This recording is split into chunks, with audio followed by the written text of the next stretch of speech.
আমাদের চারটি যুগ রয়েছে, কি সত্য ত্রেতা দাপর বলে। সত্য ত্রেতা দাপরকে ধন্য বলা হয়নি, কিন্তু কলিযুগকে কেন ধন্য বলা হয়েছে? তার কারণ আজকে মধুবন বৃন্দাবনে ননীগোপাল বাবুর বাড়িতে নববৃন্দাবন তৈরি হয়েছে এবং ওনার পুত্র তারকনাথ বাবুর বাড়িতে নববৃন্দাবন হরিবার তৈরি হয়েছে। বাবা শাস্ত্রে রয়েছে সত্যবতী ভারতী বিষ্ণু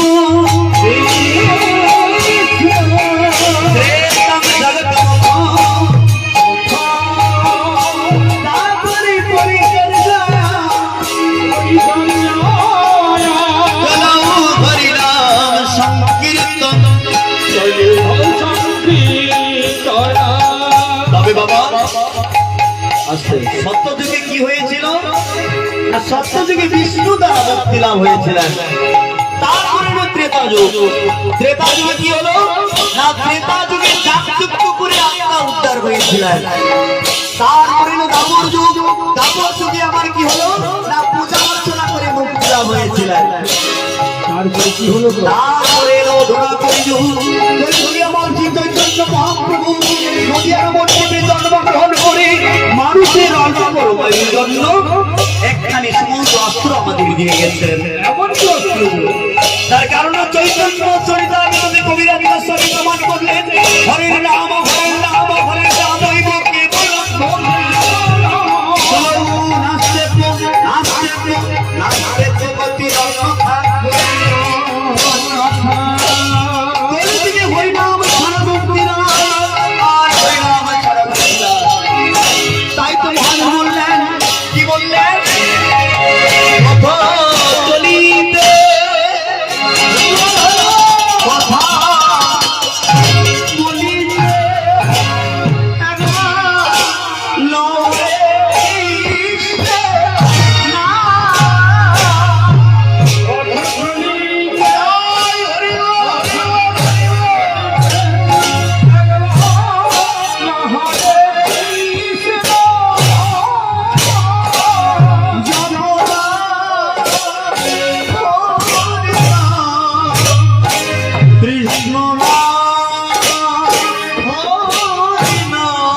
তাই কলি যুগে শ্রীকৃষ্ণ